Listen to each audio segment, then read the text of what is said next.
In this section, we'll talk about safety on the water.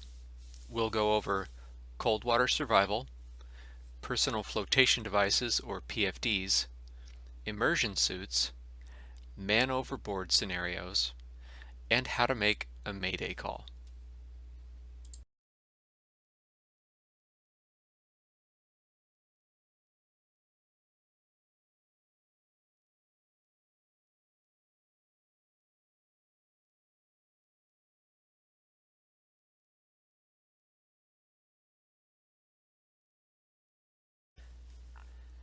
In this section, we'll talk about cold water survival.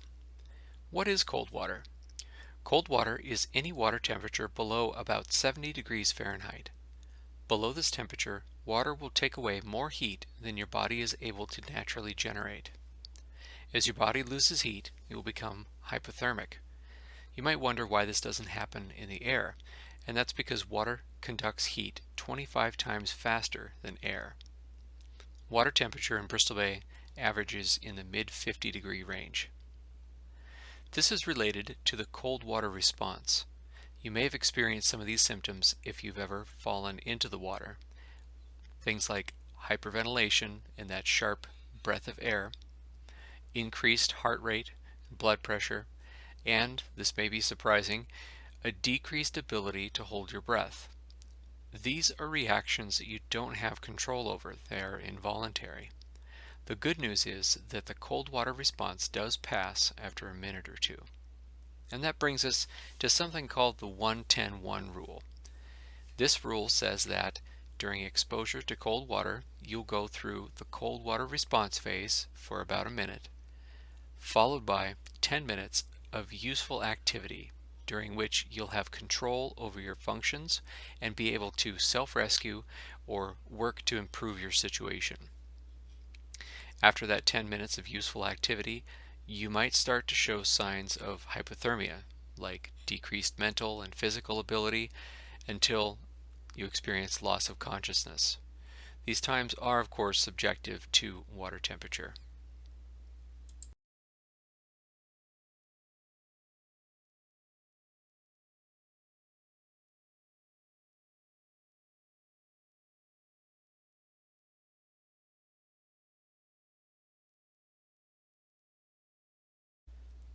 What can you do if you end up in cold water, potentially for an extended period of time?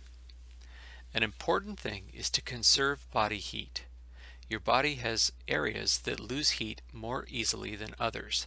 Your head, neck, armpits, sides, chest, and groin are all places that you tend to lose heat more quickly.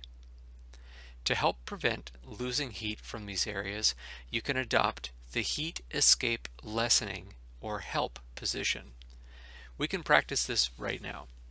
So find a spot on the floor, sit down, draw your knees up to your chest, and cross your ankles. Next, tuck your elbows tightly to your sides and cross your upper arms over your chest. Lastly, shrug your shoulders up to lessen exposure to your neck. If you're with a group of people, you can also try the huddle position. To do this, simply form a circle and interlock your arms over or around your neighbor's shoulders. Place one of your group in the center. If you were in a real emergency situation, this is where you would place an injured person. Or, if no one was injured, each one of your group could take turns in the center of the huddle to conserve body heat. If you find yourself facing the question of whether to swim to shore or stay with, for example, a swamped skiff, consider the rate of heat loss caused by water. Remember, water conducts heat away from your body 25 times faster than air. Swimming increases the rate of heat loss, so the amount of time that you can swim in a heated pool, for example, is drastically different than the amount of time that you can swim in cold water. As a rule of thumb for our example here, only leave the boat when it becomes more dangerous to you to remain with it.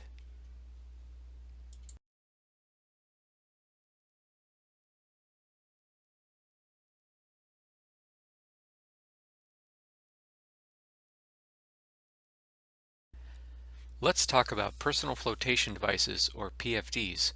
Here we have the offshore Type 1 and nearshore Type 2 PFDs. The Type 1 PFD provides 22 pounds of buoyancy and is able to float about 80% of people face up in the water. The Type 2 PFD provides 15.5 pounds of buoyancy and floats 15% of people face up in the water. Both types are bulky and neither provide very much thermal protection against cold water or weather. For these reasons, Type 1 and Type 2 PFDs are less common in a commercial fishing application. Type 3 flotation aids are what you might recognize as the PFD found on a commercial fishing boat. These PFDs provide 15.5 pounds of buoyancy, but will not float a person face up in the water. They do, however, offer increased thermal protection and are less bulky than Type 1 or Type 2 PFDs. This category also includes many devices such as float coats and inflatable PFDs, and some may be wearable under rain gear, which is important when working around gill nets. Type 4 throwable devices should look familiar. These consist of items like throw rings, throwable cushions, and devices such as the life sling pictured on the left. These Type 4 devices offer 16.5 to 32 pounds of buoyancy, and it's important to note that these may also be considered active flotation devices because they require the user to get and maintain a hold for them to function. Type 5 PFDs are also another less common type found in the Bristol Bay commercial gill net fishery, mostly due to their bulk and tendency to snag on gill nets. The flotation coveralls pictured here are great, however, for use in open skiffs during the colder times of the year.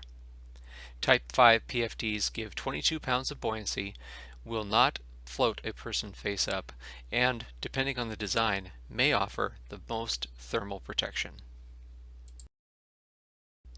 Here are a few PFD options that fishermen have found to work well when working around gill net gear. The Kent Rogue Vest and Stormline flotation bibs both include foam flotation to provide about 12 pounds of buoyancy. It's important to note, however, that these are not U.S. Coast Guard approved PFDs, so that if you're fishing on a vessel where you are required to wear a Coast Guard approved PFD, neither of these flotation aids will meet that requirement. Most drift gillnet vessels in Bristol Bay are required to have an immersion suit for each person on board. Click on the immersion suit image to view a video from the Alaska Marine Safety Education Association about how to use and care for an immersion suit. Working, traveling, or playing on the water is a way of life for Alaskans. But Alaska's cold water and harsh conditions can quickly turn any boating trip into a life-threatening emergency.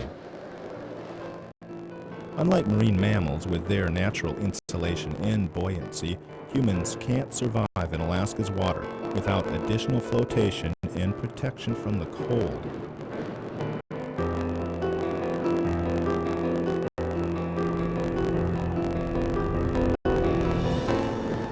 Immersion suits are designed to provide the flotation and insulation a person's life depends on in a cold water emergency.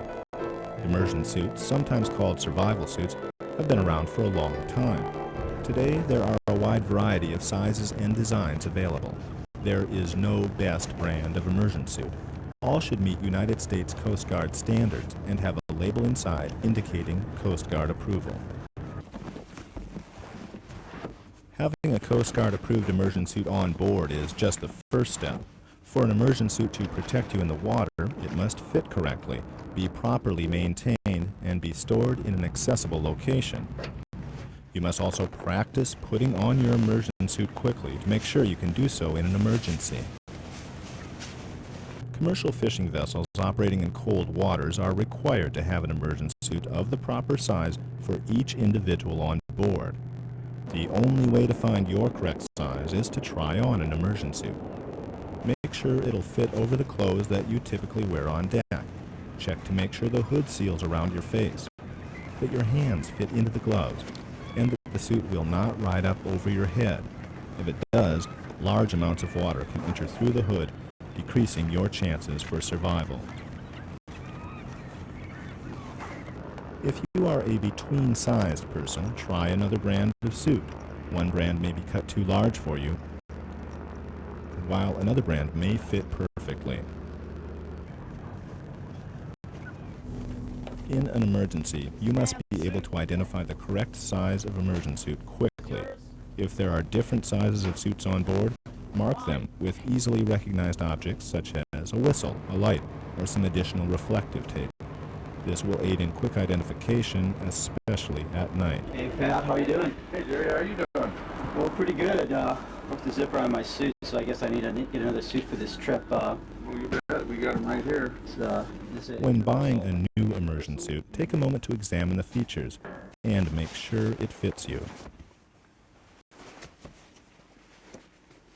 All immersion suits have a waterproof zipper. This is one of the most important features of the suit. Take a moment to make sure the zipper works smoothly and has a handle that is easy to grab. Immersion suits come with a wide variety of gloves to suit individual preferences. 3 or 5 fingered gloves are common, but may be difficult to work in. Removable gloves provide the most dexterity, but they are difficult to keep watertight. It often causes your hands to get cold quickly. Try out different gloves to determine which type best meets your needs.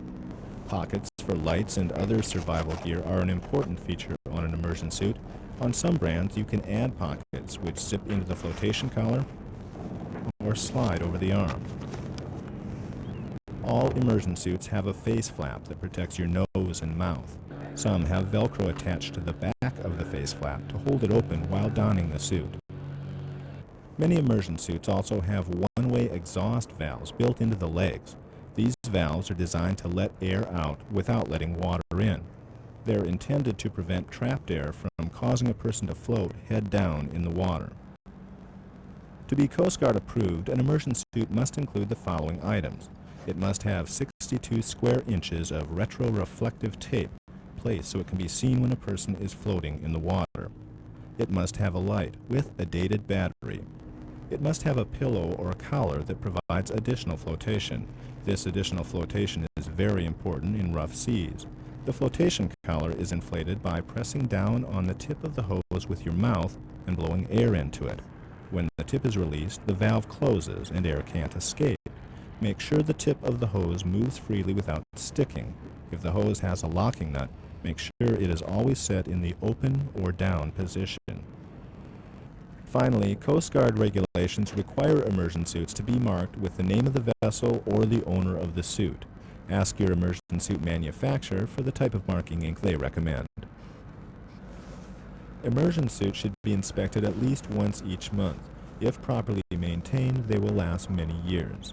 The zipper on an immersion suit should receive careful attention during each inspection. Green on the zipper is a sign of corrosion.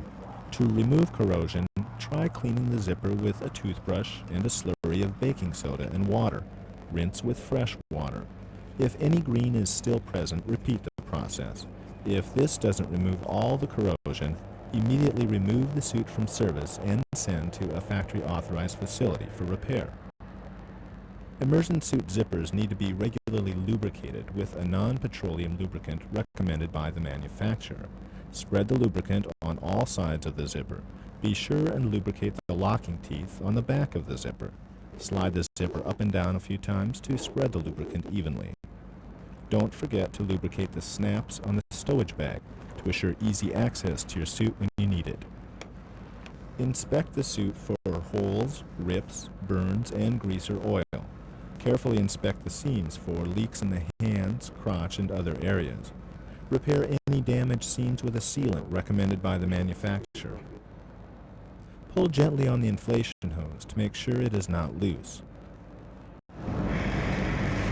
At least once a year, inflate the flotation collar to make sure that it will hold air overnight.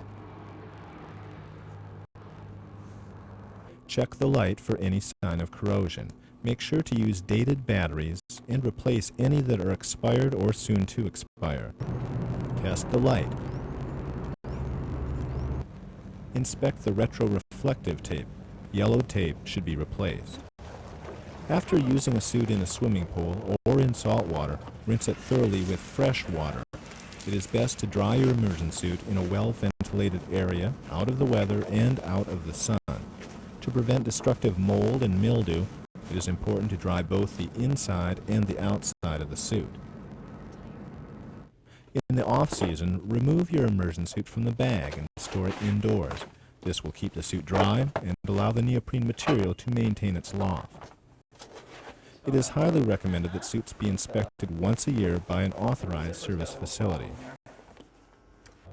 Immersion suits must be stowed in an accessible location out of the weather. Look around your vessel and find the best place with ready access in all kinds of emergencies.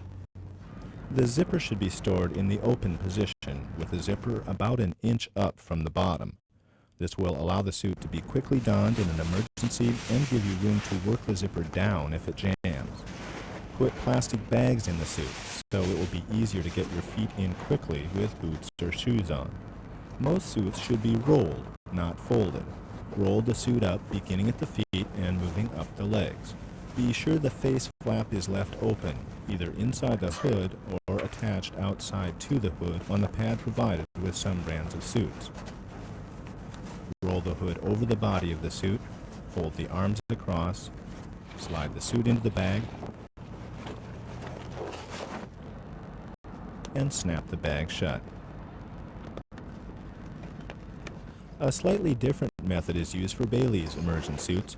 Bailey's recommends their suit be folded along the line of the zipper. Fold the suit into thirds and place the suit inside the Bailey immersion suit bag. Abandon ship! Abandon ship! This is just a drill.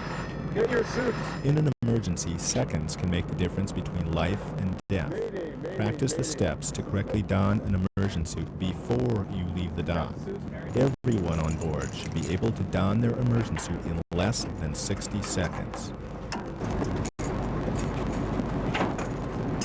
Got the lid. Remove the immersion suit with a quick downward shake of the bag. If the snaps have been well maintained, they should open easily. Roll the suit out on the deck and sit down on the chest area near the head. Sitting on the suit makes you much more stable and eliminates the chance of falling and injuring yourself if the vessel moves suddenly or rolls. Put your feet in and slide them all the way to the bottom of the legs. Placing plastic bags over your boots helps your feet slip into the legs much faster and allows you to keep your boots on. The bags can be stored in the legs of the suit or in the hood for easy access. Be aware that some brands of immersion suits have tapered legs and require boots or shoes to be removed before donning the suit. Once your feet are in the bottom of the immersion suit legs, kneel or stand and bring the suit over your back. Put your weaker arm in first. If you're right-handed, put your left arm in the left sleeve. With your right hand, secure the hood over your head. Without the hood securely in place, you can drown or be washed out of your suit in rough seas. Sweatshirt hoods and hats can interfere with the immersion suit hood. Tuck your sweatshirt hood into your collar before donning. Remove your hat before putting the immersion suit hood on. If you wear eyeglasses, consider placing them in your shirt pocket or inside the suit to prevent loss or injury. Finally, place your right hand into the right sleeve. Make sure the zipper is clear. With one hand, hold the bottom of the zipper down and grab the toggle with the other hand. Arch your back and zip the suit all the way up. If any snags are felt, do not force them. Instead, lower the zipper to clear the snag and try again. A long, steady pull is more effective than stopping and starting. Pull the face flap across the top of the zipper and fasten in place. With practice, immersion suit donning can be accomplished with speed and efficiency.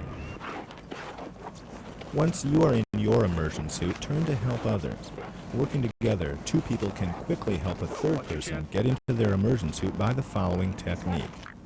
Have the suit open on deck and ready for the person. Place plastic bags on the person's feet and guide them into the suit. Once their legs are fully in the suit, have the person roll onto their knees, guide their arms into the suit, and place the hood securely on their head.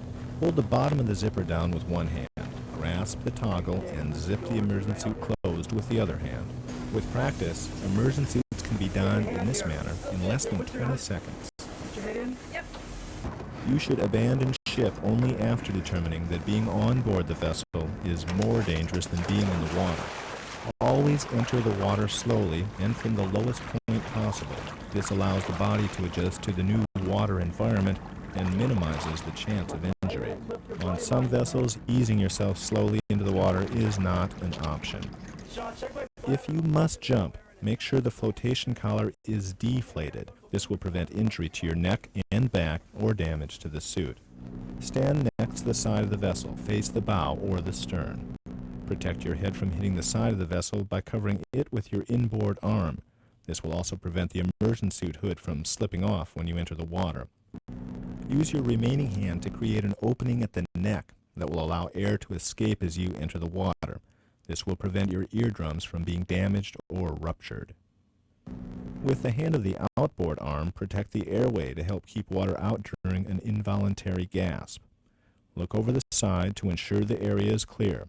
Step sideways off the vessel, crossing your ankles to prevent straddling unseen objects in the water.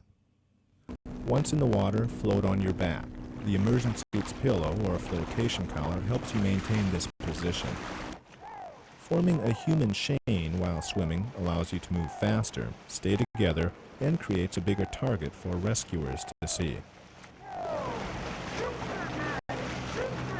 3 or more people can form a human raft. This technique not only creates a bigger target for rescuers, it allows the group to support someone in worse condition and keep them out of the water.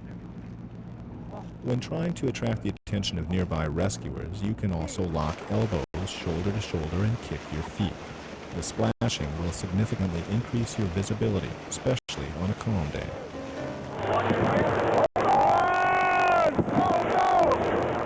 You never know how your day is going to end.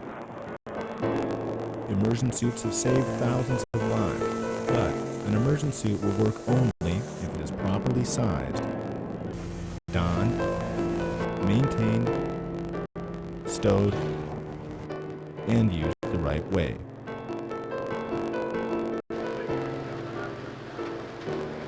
When an emergency happens on board a vessel, seconds count.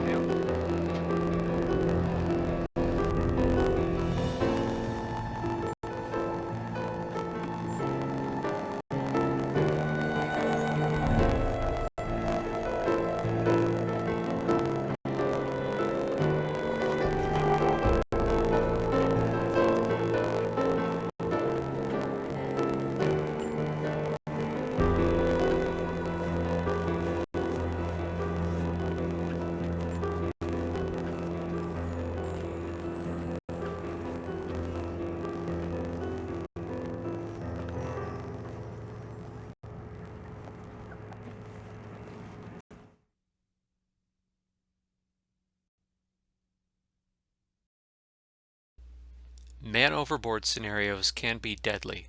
Fishing in Bristol Bay often means there are other fishermen and vessels around, and this can give people a false sense of security.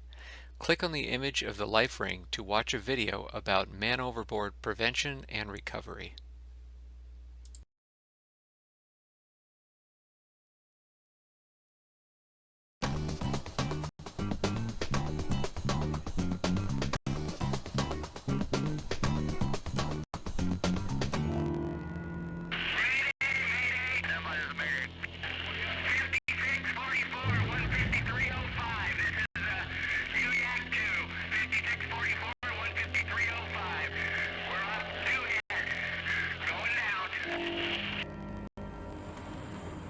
Over the last 20 years, the loss of life from commercial fishing vessel sinkings has been reduced by about 2/3, while during the same period of time, the number of fatalities from people falling overboard has remained about the same.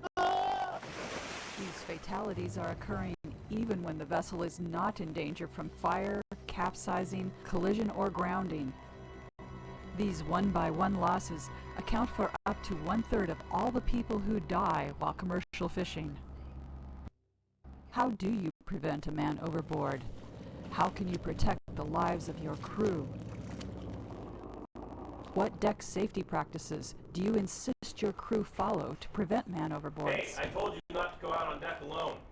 Do you have a man overboard retrieval system worked out to get your crew or yourself back over the rail? Do you practice monthly man overboard drills? Man overboard drill, starboard side. Keep your eye on that grid.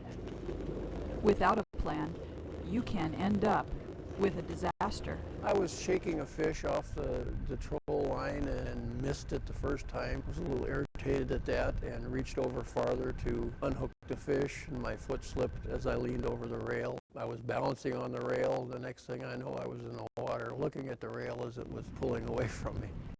I remember seeing the gaff hook I had in my hand and my hat floating behind me. I remember looking out and seeing the float bag, and I said, that's connected to the boat.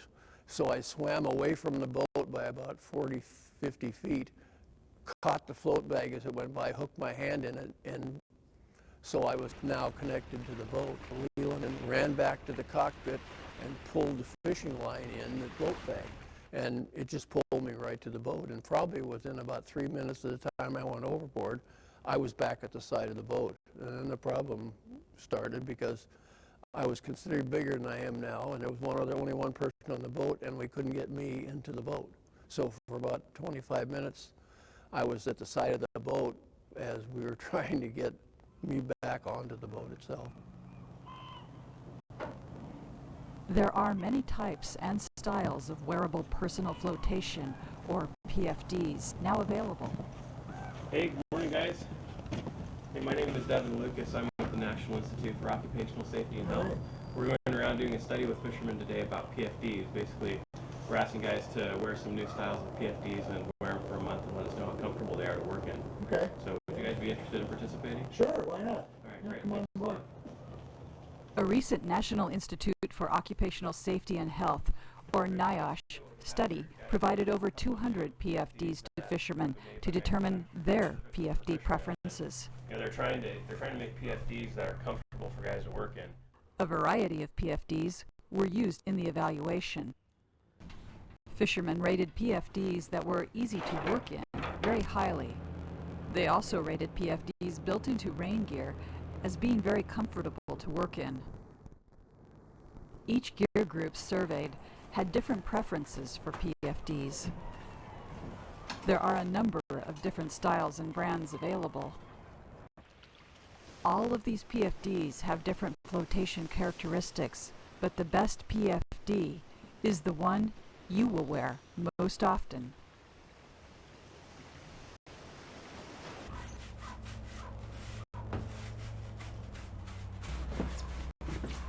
Excuse me, are you Steve?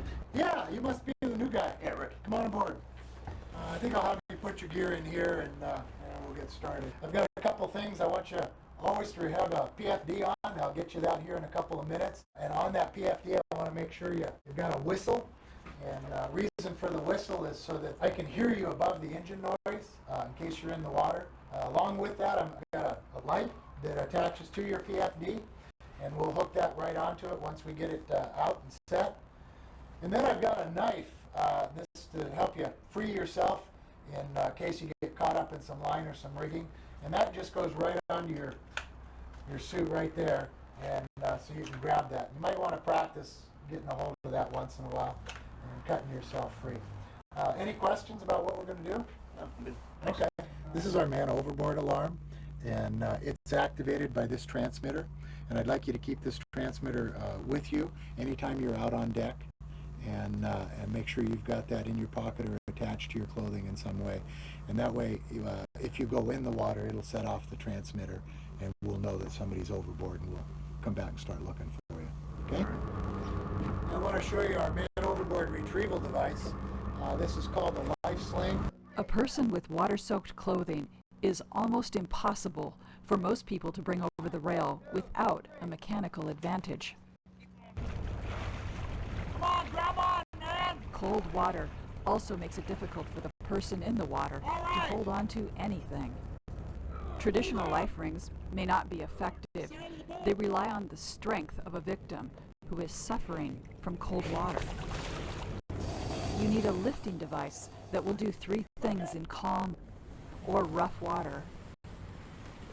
First, provide flotation to the victim. Second, be able to take slack out of the rescue line so the victim cannot fall out of the rescue device. And third, have enough line available to attach the victim to the vessel and to the mechanical advantage to help pull the person aboard. Once someone is in the water, is not the time to figure out how to get them out. The victim has only a short time to help themselves due to the cold. There are several products on the market that fulfill these 3 requirements. The life sling is a device used on some fishing vessels. It has the advantage that it can be attached to the boat to circle the victim. The 125-foot line already attached to the vessel can then be led to the mechanical advantage. Some life slings are also U.S. Coast Guard approved and can meet requirements in place of a life ring on commercial fishing vessels. They are much more useful in a man overboard recovery. Another product is the Marsars Cold Water Rescue Sling.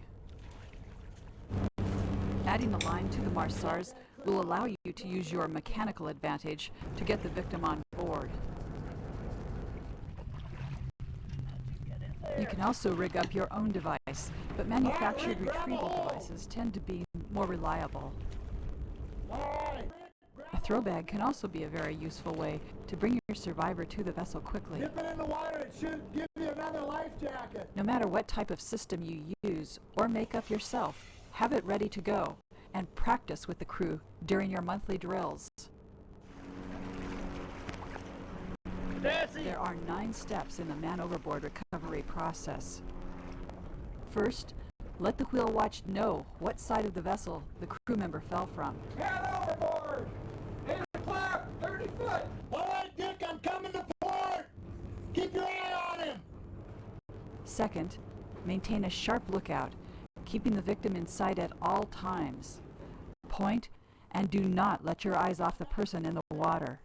Get a buoy and get your immersion suit on. Third, mark the location the victim went overboard with smoke or a buoy in daylight, or a marker light after dark. Fourth, the person on the wheel should also mark the spot on the GPS. Fifth, return the vessel to the victim.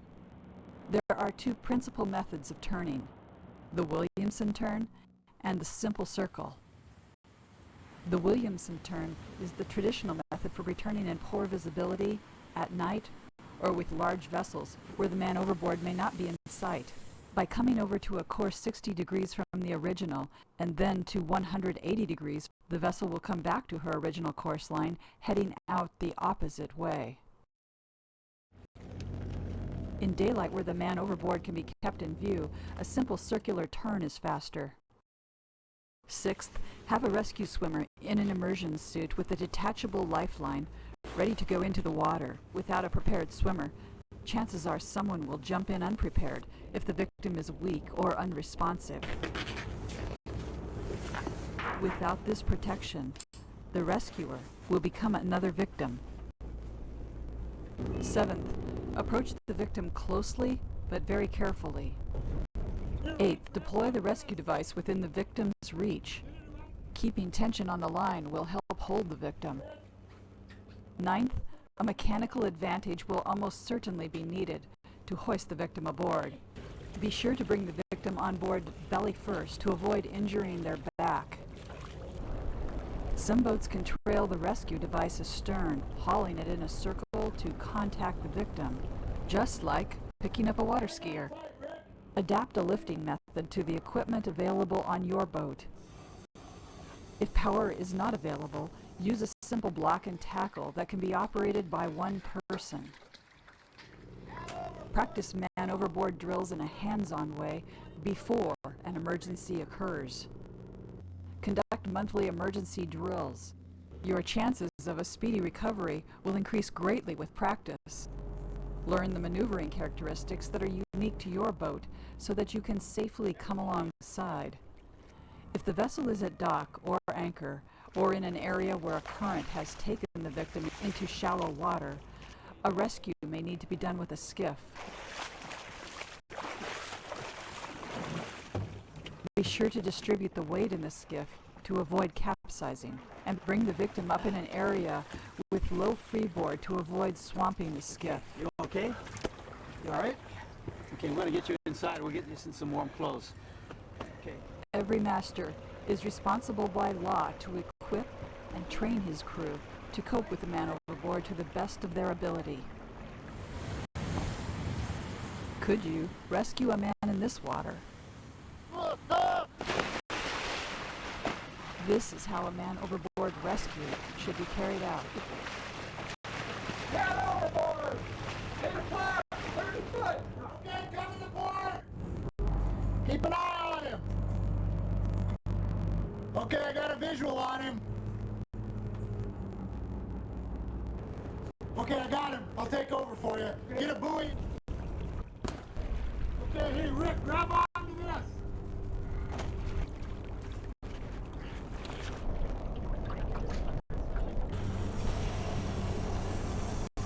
There it comes. Up. And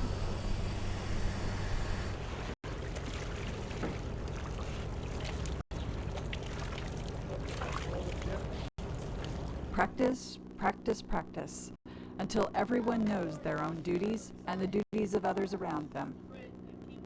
It is much easier to prevent falls overboard in the first place than to recover someone from the water, especially at night, in rough seas, or when the location of the man overboard is unknown. To help prevent man overboard fatalities, insist that all crew wear a PFD appropriate for the on-deck work they are doing. Prevention includes the following guidelines. Clear the deck as soon as possible of slime and slipping hazards and warn the crew of danger zones. Keep a deck policy that includes no one being on deck alone, especially at night, without telling someone on board. On smaller vessels, during your safety orientation, remind crew to avoid standing in blind spots where they cannot be seen by the rest of the crew or the operator. hey man, I don't want you doing that on deck. Use the head in here, would you? Insist that the crew use the head or at least a bucket to relieve themselves. The use of alcohol and drugs increase the risk of a person falling overboard and should not be used when operating a vessel. All crew should monitor themselves and each other for getting caught in bites of line or getting snagged by hooks. Provide safety lines, rails, or bulwarks of adequate height that do not interfere with your fishing. Be aware that fatigue increases the chances of falls overboard. Fishermen who work alone are especially at risk for a man overboard and must have a way to get themselves back on board. Choosing a life jacket you will wear most of the time is very important. It will prevent you from drowning, keep you warmer, and give you time for self-rescue. Try to fish within sight of a partner vessel if your fishery allows that. Take special care to not foul lines or other gear. Keep your decks shipshape. Keep a knife on you to be able to cut yourself away from entanglements. Be scrupulous about keeping your decks clear of slime, seaweed, and slick spots. Use non-skid on all walking surfaces, including near survival equipment. When alone, it is especially important to use safety lines or rails when working on deck that do not interfere with your fishing gear and work. Take extra precautions when working up forward, as when setting or picking up the anchor. Set dog lines or safety lines on deck for working alone when you must go in exposed conditions in high-risk locations. Consider purchasing a man-overboard switch that will shut down your engine, giving you a chance to catch up to your vessel. There are several models from which to choose. Some alarms will shut off the engine when the victim falls in the water. Drag a floating line with a buoy if practical to help get yourself to the vessel. Rig your vessel with a pull-down ladder system that will allow you to reboard the vessel. Once near the vessel, a line always staged over the rail near the water that can be tugged on to deliver a rope ladder can save your life. When working alone, you've got to take additional precautions to avoid being another statistic. You have to kind of think of things that you never think about. I mean, if you go overboard, the best thing to try to do is have the flotation device where somebody can see you and get a hold of, like I said, a float bag or a line or something that could keep you with the boat. And I don't remember anybody ever having, somebody probably did, having a ladder or something on the boat that somebody could climb back on. I don't think anybody ever really thinks about it. If you get off the boat, how are you going to get back on?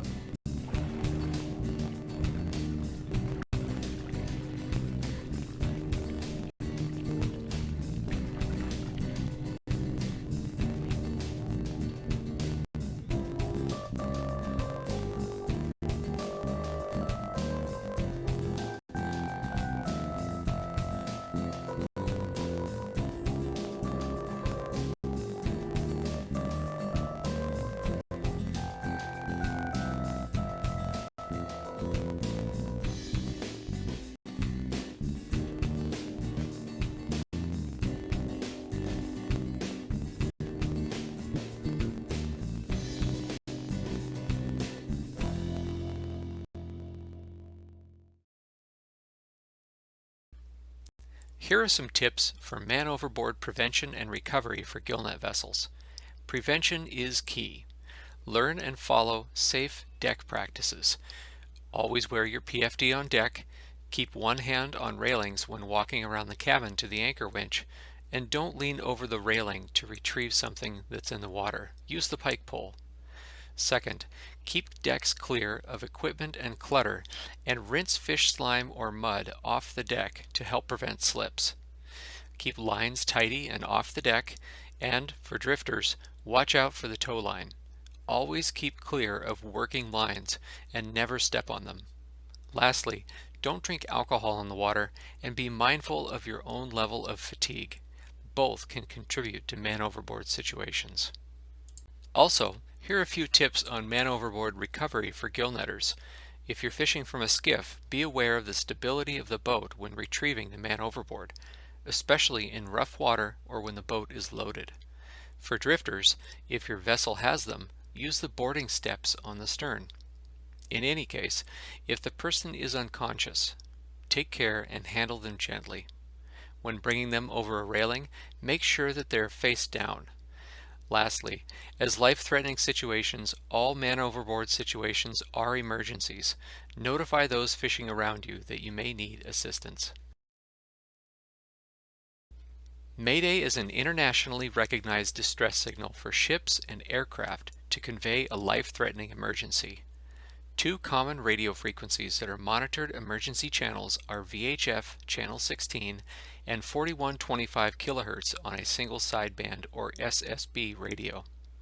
When making a Mayday call, your job is to communicate the name of the vessel, location of your vessel, the description of your vessel, the nature of emergency, the number of persons on board or POB, and a description of your emergency equipment. Here are 3 examples of real-life Mayday calls. Listen to each example for the important information we listed in the last slide.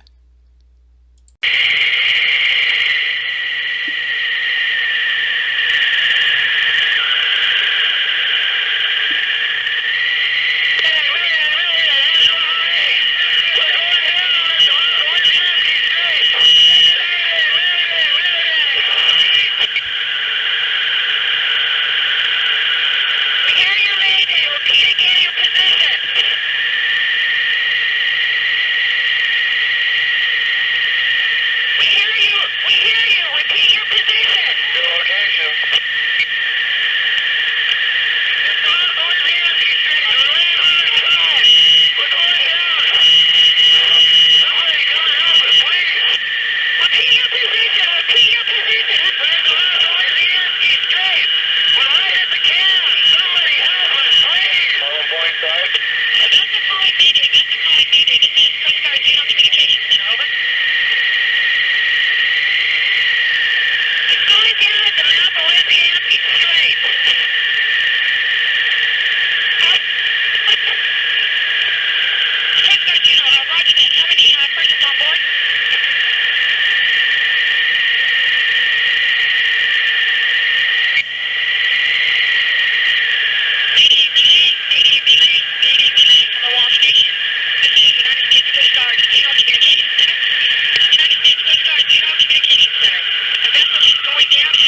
the Glacier, the Inspector, Whiskey Tango Sierra 5238. Yeah, the Inspector, Glacier, WSL 5909. Yeah, good evening.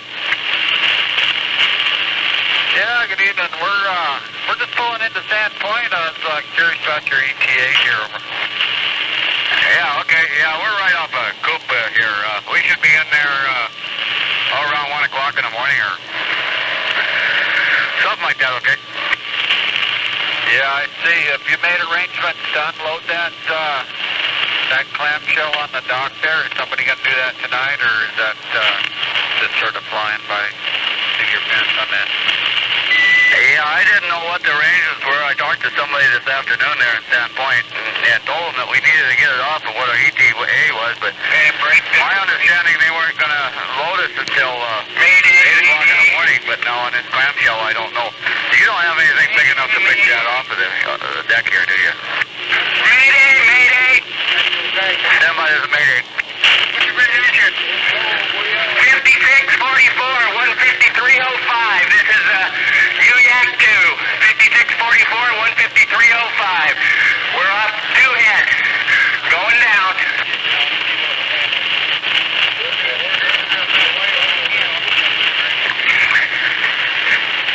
They're calling the Capeland. The Capeland. WSP 3843, Pacific Enterprise. There's a mayday on here. Vessel calling Coast Guard Comm State Kodiak. This is Coast Guard Comm State Kodiak, over.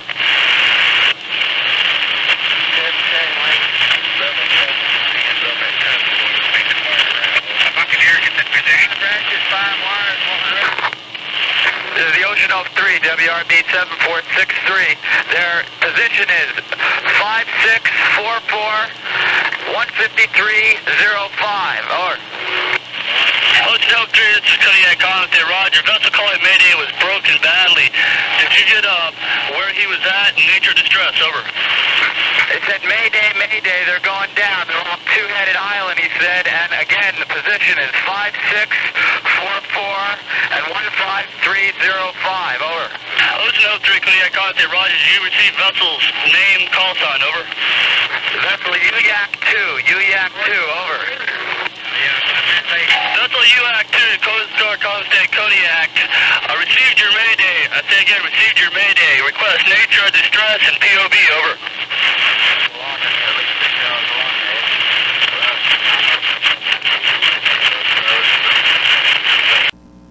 Mayday, mayday, mayday. We are about 800 feet of water. We are taking on water rapidly to the stern, and we've lost our power. Mayday, mayday, mayday. Vessel Helen Mayday, this is United States Coast Guard Group Astoria. What's your position, over? I'm approximately 45 miles offshore. We're a white boat, and we're taking on water over the back. We're bucketing as fast as we can, and we've lost power. We need a helicopter if possible. Vessel on distress, this is United States Coast Guard Group Astoria. Request to know number of persons you have on board, over. We have 3 persons on board at this present time. Vessel taking on water, this is United States Coast Guard Group Astoria. Roger, Catalan, do you have a GPS position on board, over? I do have a GPS on board, but I don't know how to operate it, and the man that can operate it is buffeting water badly right at the moment. And it's a bad situation. Vessel taking on water, this is United States Coast Guard Group Astoria. Roger, Catalan, can I get your name and your vessel, over? I'm going to lose operations here. We're going down fast. Please, I want to get out of the cabin. Vessel taking on water, this is United States Coast Guard Group Astoria. Roger, I need you to remain calm, and can you give me the name of your vessel, over? Anybody get a position in Vessel taking on water, this is United States Coast Guard Group Astoria. Requesting to know the name of your vessel, over.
Knowing how to give a proper Mayday call is critical in an emergency situation. Start by making sure your radio is on and turned to the right frequency. Get your location from the plotter and be sure to know what format your position is displayed in. Then press the talk button and clearly relay the information. Here's an example of a Mayday call. Mayday, Mayday, Mayday. This is the fishing vessel Drifter, fishing vessel Drifter, fishing vessel Drifter. We are located at 59.04426 by -158.4768. We are taking on water and our bilge pumps are unable to keep up. We have 4 persons on board. We have immersion suits and flares. Our vessel is a 32-foot aluminum boat, white, cabin forward with blue hatch covers, and our ADF&G numbers are 34666. Mayday, Mayday, Mayday. When you've finished relaying the information, listen for a response and then repeat. So take a minute to make up your own Mayday scenario and practice it. Team up with a partner if you can. In this section, we talked about cold water survival and that water in Bristol Bay should be considered cold water. We also learned how to reduce the loss of heat from our bodies using the help position. Then we talked about PFDs and went over some types that can be worn while fishing. We learned about immersion suits and man overboard scenarios from the AMC videos, and then gave an example of how to make a Mayday call. To finish off our session on safety on the water, remember that safety is the responsibility of everyone on the boat. So practice your safety drills, maintain safety equipment, and look out for one another. Go to amz.org for great resources on safety training and information.